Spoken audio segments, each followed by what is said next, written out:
This is a podcast about one woman's mission to help entrepreneurs and business owners write better business books. Each week, we tackle your writing excuses, because there are excuses too, and help you beat the blank page of doom so that you can write the book that'll grow your life and your business. Now here's your host, Vicky Fraser. Hello and welcome to the 1000 Authors Show. My name is Vicky Quinn Fraser, and today I've got a real treat for you because I have been talking to Mike Ganino from the Mic Drop Method, who is a public speaking coach, and he's just so much fun. I found him a while ago, or I stumbled across him a while ago on social media, on Instagram, I think, via my coach, Hilary Weiss, and I just loved everything he put out. I loved the way he talked about storytelling, about social media, about public speaking, about how to just be an interesting person when you're telling your story. I've done a workshop with him, which was fabulous. And yeah, I just thought, well, let's get him on the show and talk about how authors can tell their stories and how authors can maybe learn a few things about reading their books, doing book tours, and generally being more interesting on the stage. So without further ado, I hope you enjoy listening to this interview as much as I enjoyed interviewing. And yeah, enjoy. Mike Ganino, thank you so much for joining me on the 1000 Authors Show. Thanks for having me. What a fun place to be. I love authors and people around authors. I don't know, it always feels like a fancy place for thinkers. So thanks for having me. I don't know about a fancy place, but it's definitely a fun place to be. So yeah. I'll take it. Okay, so I have so many questions for you today, and in fact, one just popped into my head that I'm gonna drop in a few minutes. But before we dive in, can you just tell us? This is like I've totally got this from the little workshop that you did a little while ago. So can you tell us what do you do, Mike? Isn't it funny? She's referencing a workshop that I hosted called Tell Me About Yourself, which is how to respond to the question of tell me about yourself, tell you what you do. So I always feel this funny pressure of like, oh gosh, now it's my turn. Don't mess it up. But, a long time ago, I realized that the people with the best ideas don't win, that the smartest people, the people who know how to get things done. And I saw this over and over, whether I was, working in the restaurant industry, whether I was a wine trainer and sommelier, whether I was even when I became an author, it was rarely the smartest people who made the biggest impact. It was the ones who knew how to package all that stuff and turn it into something relatable, typically via the way that they produce and tell stories around the content. And so I got really obsessed with that of how do we perform? How do we package stories? How do we create narrative-based, information on stages and screen? And so that's what I do these days. I help people with figuring out what that story is, and then help them figure out how to craft it, how to perform it, and ultimately how to learn to direct themselves so that when they get on stage, when they get on screen, when they get on a podcast, when they get in front of a networking group, they know how to pull the right levers to get what they need to get done and to make sure that their message lands.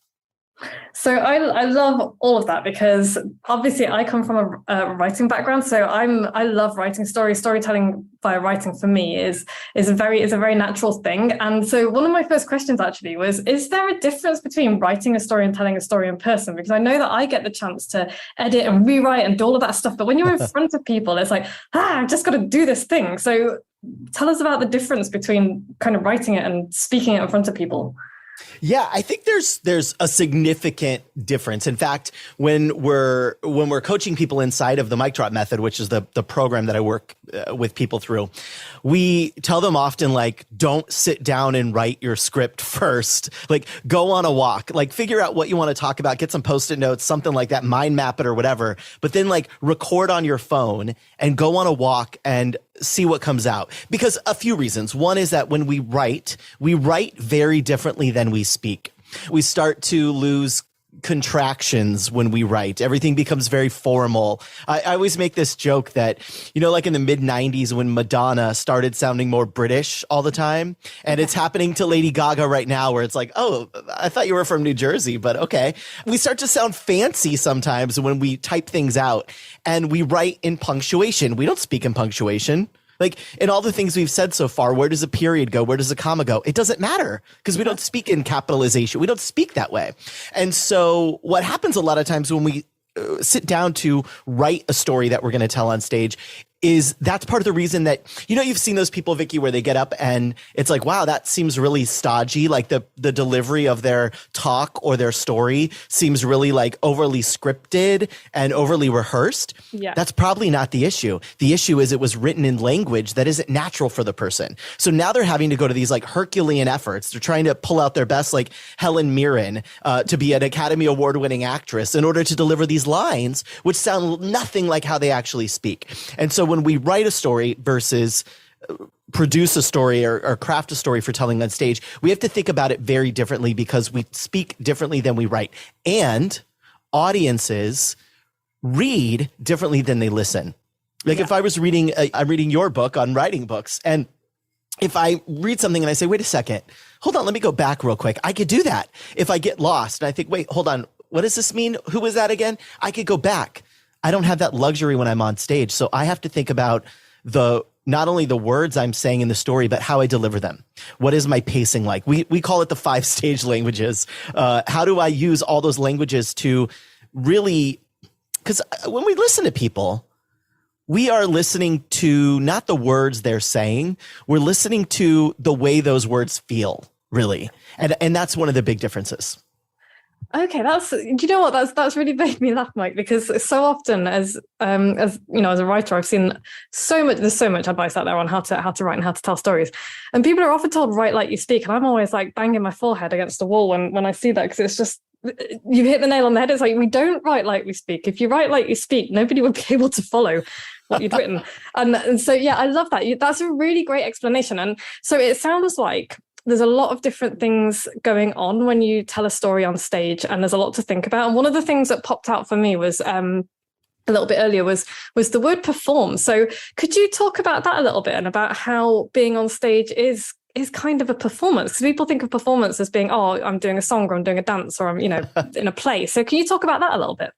Yeah, and it gets such a bad rap too, because sometimes we say performance and people think, no, I want to be authentic. I want to be just me. And I always challenge that and say, well, who is just you? Yes. Who is just you? Because, I have a almost 2-year-old daughter. So before I walked over to my office here today, I'm saying goodbye to her. But I talk to her very differently than I talk to you, Vicky, because if I talk to you the way I was talking to her, you would be insulted. It'd be like, he's so condescending. We constantly, and I spoke to my husband differently, and I'm messaging with my friend via Voxer differently than I spoke to my husband, than I speak to you, than I speak to my daughter. We are constantly choosing to perform versions of ourselves. Yes. Like if you could actually, if you think this gets real meta real quick, but if you could stop and think about for a moment, who is the you that is watching the you be inauthentic or authentic? And then who is the you that's thinking about the you that's watching the you that's that? It gets so deep in there. And so what I think is a much better thing, I make fun of the authentic thing all the time because it's like the worst unhelpful advice that people throw around out there, is that what we want is the most truthful version of you in that moment, delivering what you're there to do. Because like if you get on stage to tell a story, or you get on a podcast and you've had like a bad morning, or you had some bad food that's upsetting your stomach, we don't necessarily want the authentic version of you to come on the show and be like, actually, I've got a little indigestion. We don't want that. What we do want is that the words you're saying, we want to feel them and connect to them and feel that there isn't a disconnect between you and what you're saying. And so when we think about performing, that's what we're talking about, is what are the levers you pull that are you? They're just a version of you in order to communicate what you intended to communicate when you were telling that thing. That's the real thing there. So when I talk about perform, we talk about the 5 stage languages, which are verbal. Verbal are all the little, and this is where the writers love, it's all the alliterations. It's all, which sound really beautiful when you say them, right? Like build a better business. Ooh, that really pops when you say it out loud. Perfect, pleasant people. It's like, ooh, I love all those sounds together. It sounds different than when we read it. And so verbal are there little levers we can pull in the word choices for stage? Words like quirky, anything that has a Q in it is going to be a fun word to say on stage, or a K. That's the first one. The second one we have is our vocal. So how do we play and use our voice? Like so far in this podcast, we've both been using our voice to embed meaning behind the words we're saying. So what is the full range available to you, and are you using it all?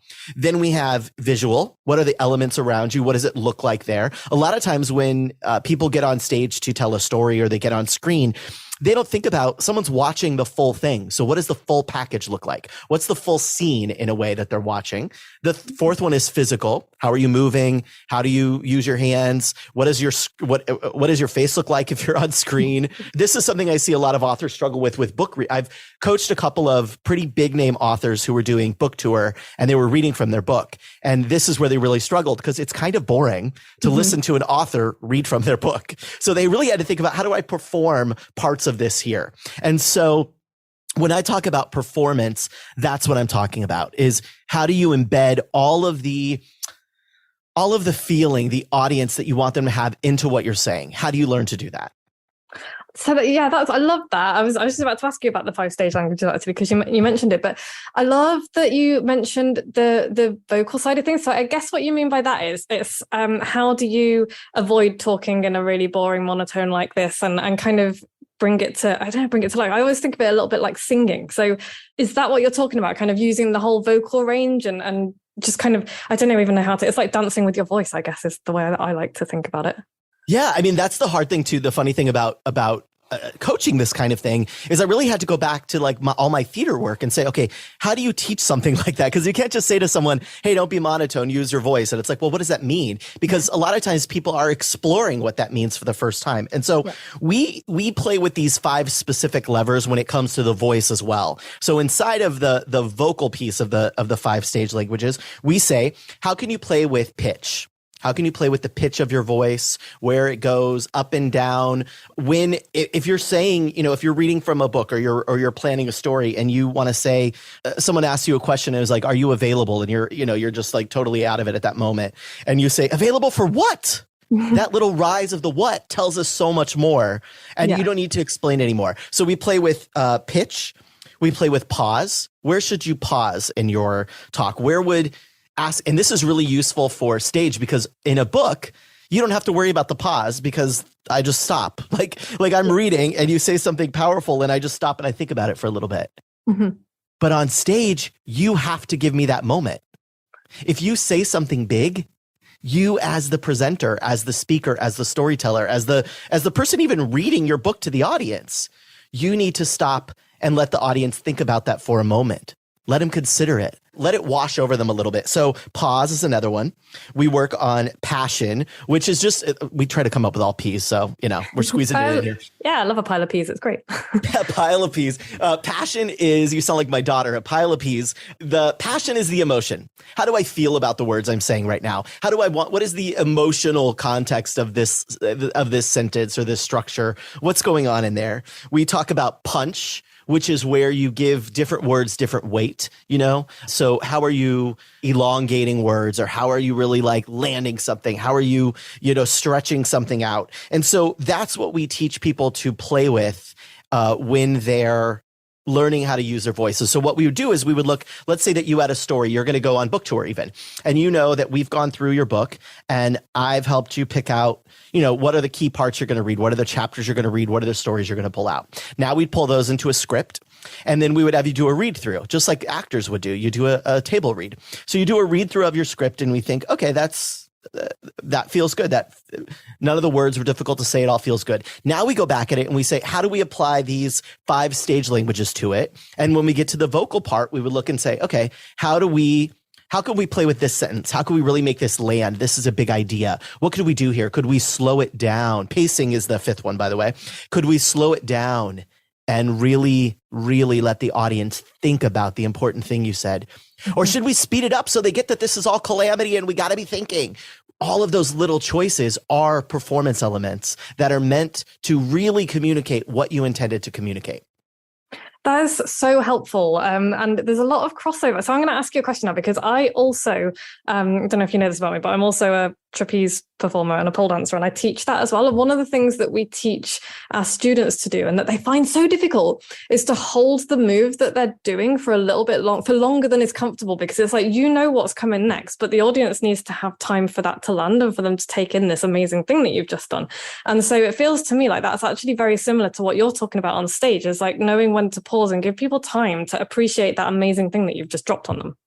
Yeah. And you see that, right, with trapeze, with pole dancing, is if you do this big maneuver, you kind of lose credit for doing it if you don't give the audience a moment to kind of take it in. And you see this with performers on stage. You see it with performers like Beyonce or Adele even, where we need to give you if Adele just came out and was just like belting the whole time, that's a lot. We need contrast. And that's what I think it really is about, that moment of like holding the thing or pausing after you say something. If you say something funny, let it land for a minute. Don't just keep going, because now the audience is laughing and they've missed what you said. Yeah. If you say something emotional, let it sit on them for a minute. And I think people get uncomfortable with that silence on stage. Probably the same as with pole and with trapeze. It's like, well, no, I've got to be entertaining and doing something. And it's like, but that doesn't mean the audience needs to just be punched in the face for 30 minutes of your performance. We need contrast. Yeah, definitely. It's that kind of, it's that kind of taking a moment. And so I have another question based on that then, because I know that from kind of performance point of view, and I'm wondering if this is the same for public speaking, we're always told to, be bigger, like make the facial expressions bigger, make the moves bigger, because that's what people see. And I know that like, that's the thing that I struggle with most. Do you find that people with public speaking, is that good advice for them too? And if so, how do you help people kind of get over that self-consciousness of like, oh, I just want to make myself small? Yeah, I think it's for me, there's like two parts of that question, because one is that, yes, I never think it's about being bigger. I think it's about being more intentional, being more clear. And so a lot of times what we'll say to someone, so like the director in me, I directed theater for a long time as well. So the director in me thinks, okay, I'm watching Vicky right now, and she's trying to get us to feel. So let's say that you did a scene. Let's say that you did a line from your speech, and you said, and it was, watching my mother do that was one of the hardest things I've ever seen. So I might say to you as a director, hey, what are you trying to make the audience feel there? And you would say, well, I want them to really feel how hard this was. And I say, okay, well, I'm not buying it. So what would it look like if it was harder? Show me harder. Show me softer even, because sometimes it's not about bigger. Sometimes in that moment when you say, instead of going bigger with the emotion, sometimes it's going softer and saying, watching my mom that day, it was the hardest thing I've ever seen. And so we don't necessarily need bigger. We need more clarity around it. We need more emotional clarity around what you're saying. And so the intention of that advice, go bigger, I agree with that. We often need to push ourselves to the edge of our range as performers, the edges of our voice, the edges of our ability to move. But it doesn't always mean be big and dramatic, okay? Yeah. It means be more clear with what you're trying to transmute to the audience. For example, when I'm doing like VIP work with clients who've hired me to work with them on a speech or hired me for a book launch or something like that, I will think about what is possible for that person. For example, I have a client named Erin King, and she is, big stage speaker, speaking in stadiums and things like that. And she's very physical. She is physical comedy. She can move. She's got facial expressions. Her face is almost like putty, where she can make it contort into all kinds of ways when she's communicating. So I know that what's possible for her would likely, and I've not worked with you, Vicky, but I would assume what's possible for her is different for you. And what's possible for you is different for her. And so that's the director side of it. So we teach people to write the story, write the speech, to perform, and then to learn to direct it. And directing is where you say, okay, based on all of those 5 stage languages, what's possible for me? What's possible here? What am I trying to get across here, and am I doing it? So that's where we would look with somebody and say, okay, you don't necessarily need to go bigger. You actually need to go smaller. Like, I would love for you just to go sit on the edge of the stage and almost whisper this part to the audience. So it's always about being more emotionally clear. That's usually my advice. I love that. That's such specific advice as well. It's like, because it's just better, because I was always kind of told, make it bigger, but I think they meant exactly what you've just said, which is make it clearer and kind of really get to the heart of the intensity of the emotion that you're trying to convey. I love that advice. Thank you for sharing that. And it almost goes back to what we were just saying about the holding the move and the pause, like what we were saying, because the holding the move is about making it clearer of what just happened here. Because sometimes if we go too fast, if there's not enough contrast, the audience isn't keeping up. And so the moment wasn't clear to them. And that's what we're trying to do, regardless of whether we're holding the move, we're holding a pause, we're going for really expressive vocal range, we're going really small. It's all about clarity for the audience so that we don't miscommunicate what we're trying to do up there. Sure. Thank you so much. There's loads of really good stuff in there for everybody.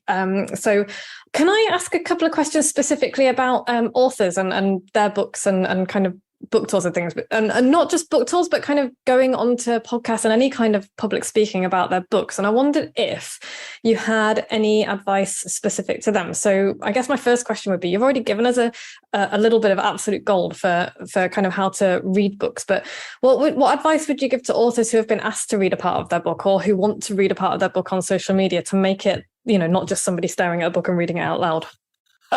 Well, I think there's a lot around the, first we have to choose the piece, right? We have to choose, what is the part I'm reading? What is the piece that I would be sharing here? And I think what happens a lot with, I don't know, it happens a lot with authors. And specifically, I think so many folks that listen to this show are business authors. You are one of the best in the industry to coach people through writing those better business books. Look at that alliteration, writing those better business books. And so I feel like a lot of people come from that place versus coming from, writing essays or writing, comedic memoir or something. So I'm going to focus on the business people. Part of the challenge I think we have sometimes is that we think we have to show up and we need to read like the smartest bits of our book.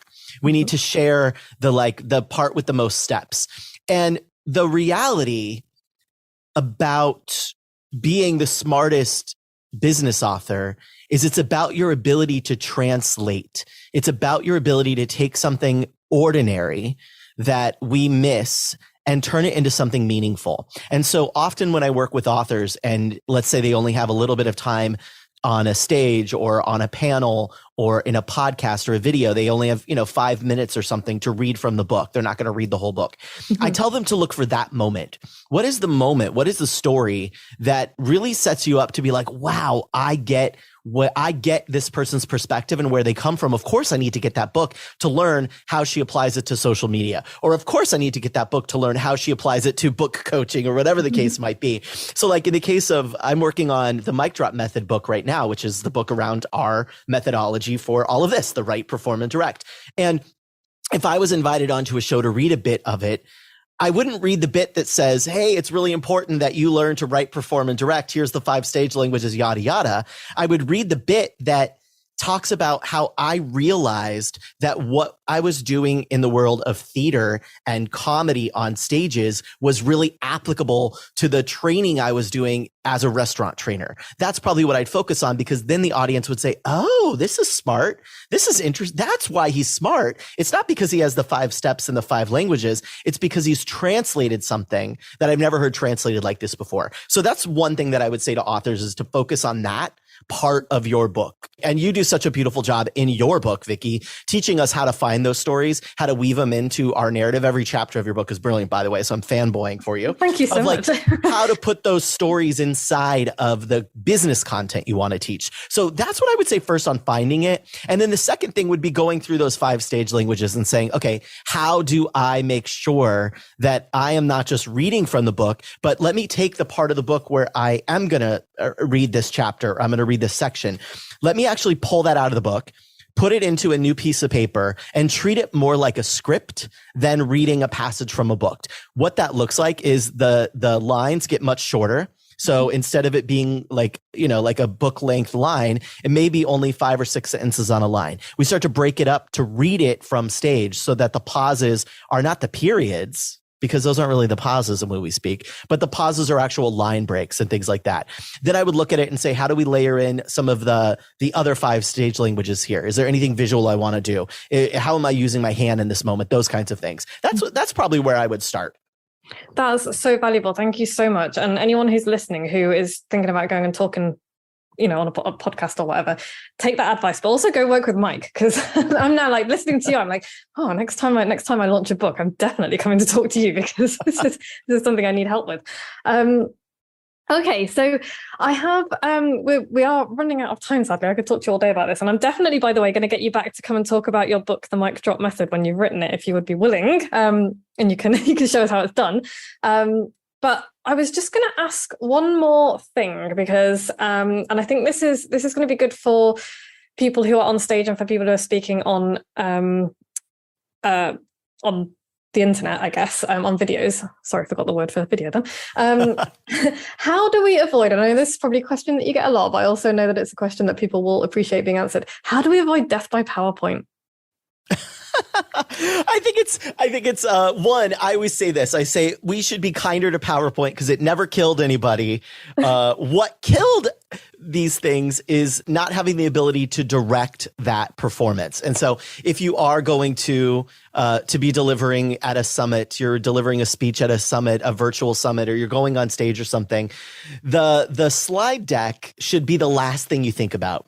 And when you think about it, you should be saying, okay, now that I've got my piece crafted, I've got my story crafted, or I've got, whatever I'm going to be presenting crafted, I've organized it. I either, you storyboard it out, or you write a script, or you outline it, or whatever. Now look at it and say, okay, now that I know from listening to Mike on Vicky's great show that I need to think about from the audience's perspective, I need to think of this all as like one communication tool. I'm speaking and performing and moving. The slides are showing something. So what does all of that look like? What would be helpful here to show them?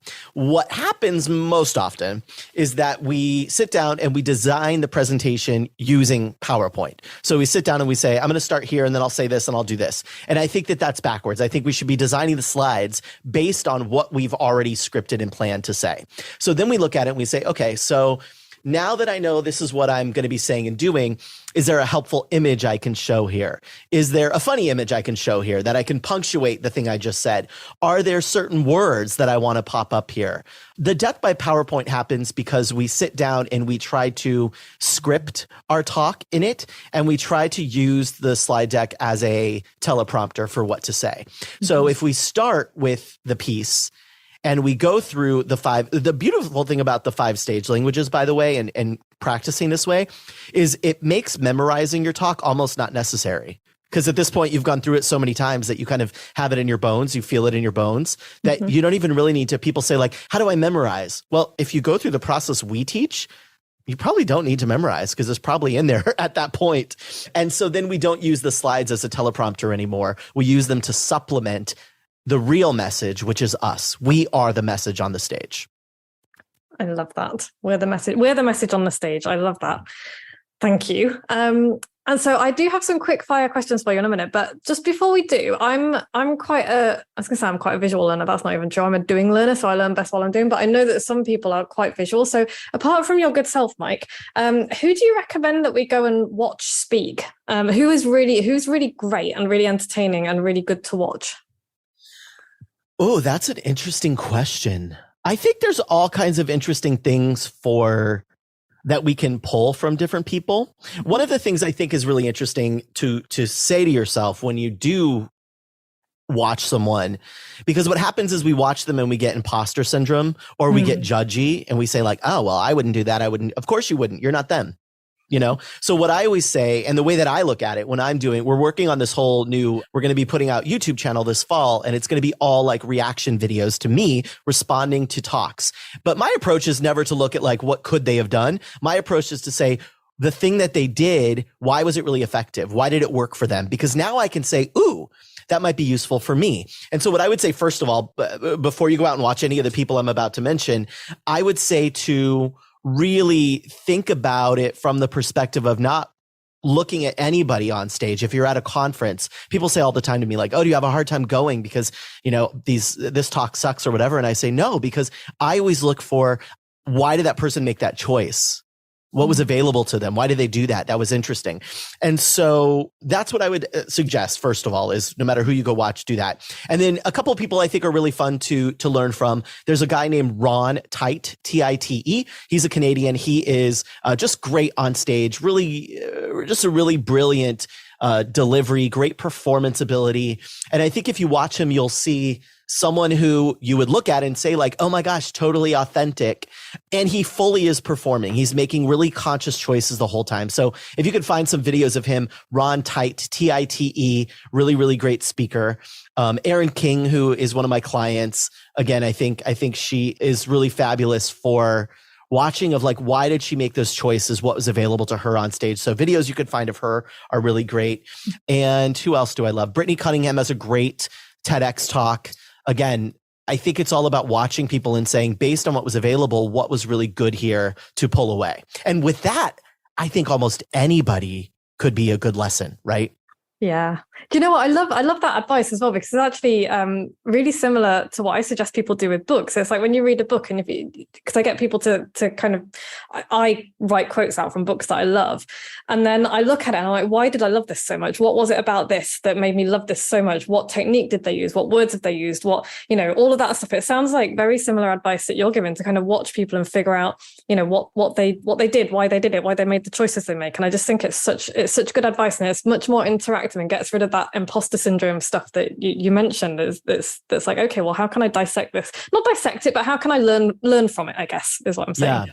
And it helps you because then when you're in the moment, instead of thinking about all the things not to do, you're thinking of like, what are the choices I can make? Which I think is always, that's how a performer works. That's how a director chooses. A director doesn't work and say, what are all the things we cannot do? They say, what are the levers I need to pull here to make this the most effective way to deliver this message that I can? And I think that it just retrains your brain a little bit to thinking that way. Instead of what's all the stuff I need to not do or remember not to do, it's what are my choices in this and how can I make the best one for the moment? Yeah. And it sounds like it makes it so much more fun as well. So thank you for that. Okay. So quick fire questions then. This is a thing that I do with all of my podcast interviewees. I like to just fire a bunch of questions at you so that we can get to know a little bit more about you. So I've shamelessly stolen this, by the way, from Brené Brown and then adapted it for myself. So first question, what are you reading right now, Mike? I am reading, I just finished a book actually called, I decided I needed to read like more like fiction. So I'm reading two things right now. I'm reading a book on memoir by Marion Roach Smith, and I'm learning with her. I'm writing a book called The Daddy Issue. So she's actually my coach as amazing. well. So I think it's called The Memoir Project, her book. And then the other one I just finished is called A Certain Hunger. And it is fiction, and it's so great because it's written like it's a memoir of a cannibalistic woman who eats her lovers. And it's just so well done because it's not even campy. You would think that would be so campy, and it's not scary. It's just really fabulously written, really, really well done book, A Certain Hunger. A Certain Hunger. Well, I'm definitely sticking that on my list because I'm absolutely intrigued. So thank you for that. And what is a favorite book of yours? I won't say the favorite book because that for me changes a lot. So what's a favorite book of yours? A favorite book of mine. There is a book. This is such an obscure book, but it's absolutely fabulous. It's from it sounds so not accurate, but it's a book called A Lapsed Anarchist Guide to Managing Ourselves or Yourself. And it's from Ari Weinzweig, who is one of the founders of a group in Michigan called Zingerman's. And it's just a fabulous, he writes these deep thought books, like great books. So he's got several, but the one I think is really applicable to a lot of people is called A Lapsed Anarchist Guide to Managing Ourselves. And I think it's life-changing. I love the title. That's another one that's going on my list. Thank you. And a favorite film of yours? A favorite film of mine. I think that, one of my all-time favorite movies is Godfather, simply from a storytelling perspective of what they were able to do to really, I think they changed filmmaking in so many ways with that movie. But the story behind it is also interesting. Nobody wanted to make it. They couldn't get a director. Nobody wanted to do it. And finally, George Lucas, who was partners with Francis Ford Coppola in north of San Francisco, said, we need the money, so just do it, direct it. And he's like, okay, let me think about how to do it. And his whole idea of this being a story about a king and the changing generations, and it was just such a refreshing way to tell the story that could have been just a really boring, typical mob movie. And it really, I think, takes it to a deeper level. And I think pushes all of us creatives to think about how we present the same old information in a new way. Oh gosh. Well, do you know what? I'm gonna put my hand up and admit that I've never seen The Godfather, and you're the first person who's ever made me want to actually watch it. So I may do that. Cool. Okay. And I've got another question. What is your favorite place? My favorite place. Oh, this changed a lot for me, but for a while recently, as a parent, as a new parent, I think a lot of us go through this where you kind of like, you have that period of like losing your identity and like, who am I? What am I? I'm just covered in milk and formula, and I'm I'm just a caretaker of this baby. And so I struggle with that a lot for a long time. And just like maybe in the last month, my favorite place has become the end of the night. I'm usually the one that does bedtime, and just sitting with her in her little dark room, rocking her in her chair, I've really found peace with that. And that was a struggle for me. So that's been my favorite place right now. Oh, I love that. I've got a little image of you now. That's lovely. And what are you thankful for right now? I mean, in this moment, I will say I'm really thankful for cool people like you who produce content and go out of your way to put on shows and to bring ideas and share it with people for free. This is free what you're doing, this labor. And so to believe in something so much that you show up and you help people with it, I'm really thankful that there are people like you, Vicky, who thankfully somehow run into me and invite me to come onto your show and produce great quality things for all of us. That's something I've really thought about lately, is just how many people are out there doing things like that. So I'm very thankful in this moment for you. And I think more broadly, I'm really thankful that I live in a time and I live in a place and I live in my body where I can have so many options for creating. Sometimes it's overwhelming because you're like, what do I create? What do I write? Which book do I do? Do I write the screenplay first or do I write the play? Sometimes all those options can be hard, but it's really, I think it's easy to forget sometimes because there's so much going on in the world that's hard or negative, that we live really in a great time, even if it's not great all of the time. I love that. We do live in a great time, even if it's not great all of the time. I think that's so important to remember. And I am also thankful for you coming on the show, because you said you were fanboying about me. I've been fangirling about you for a while. So I'm just really delighted that you're here. Okay, so that was all very serious. So if you could have any kind of a tale, what kind of a tale would you choose and why?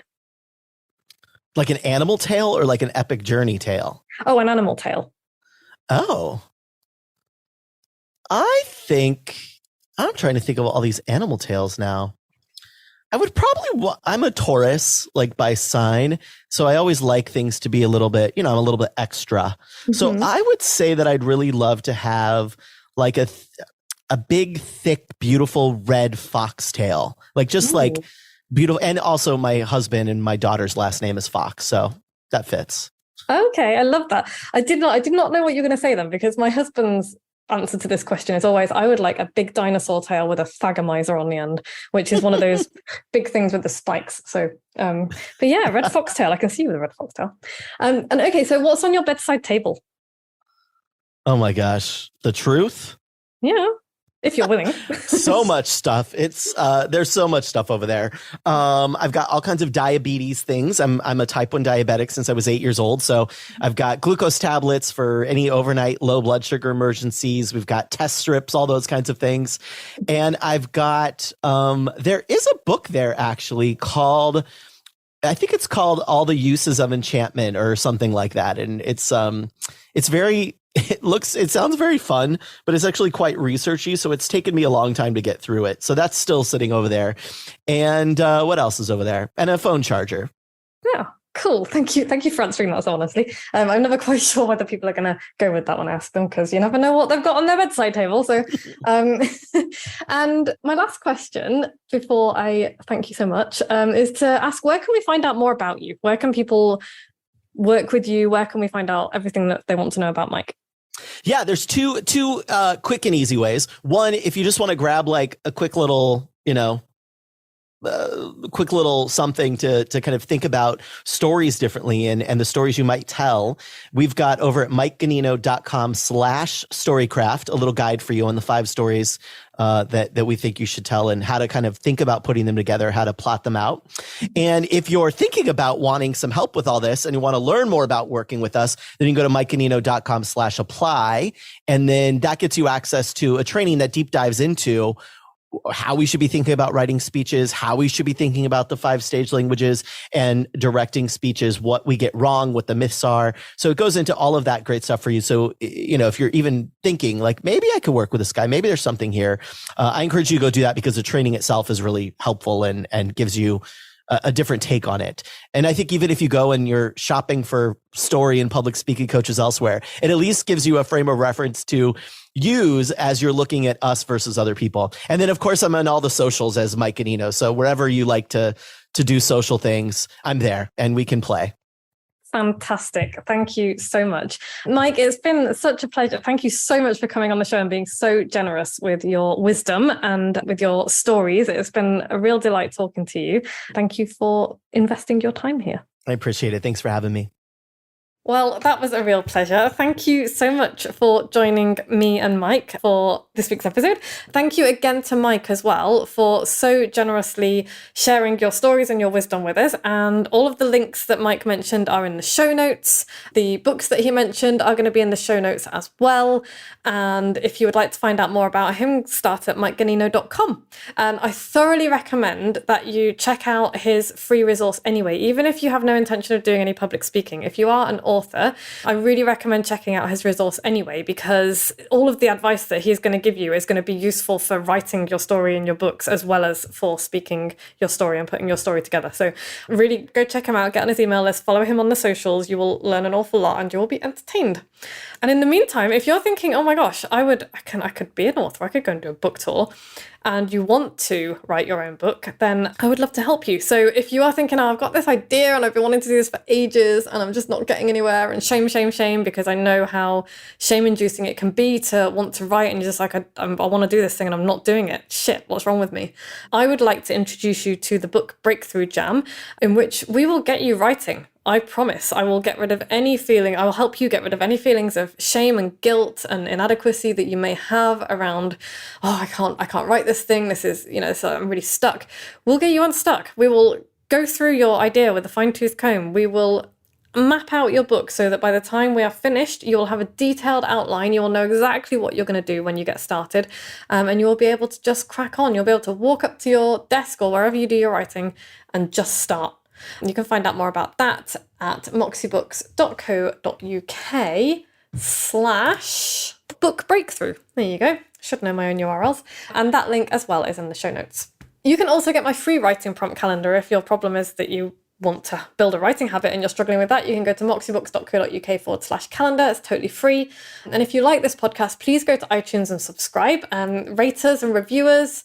Share it. The best thing you can do is, if you know somebody who will enjoy this, send them a link. Send them to moxiebooks.co.uk/podcast, or just search for this podcast on any of the places where you normally get your podcasts.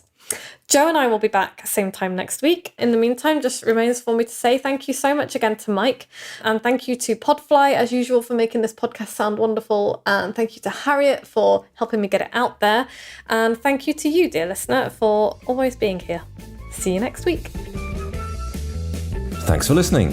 You can find links and show notes on the website at moxiebooks.co.uk/podcast, where you can also sign up for the best daily emails in the multiverse and find loads of free resources to help you write your book. We'll be back the same time next week with more tales from the book writing trenches and the latest on what the tiny sheeps have been up to.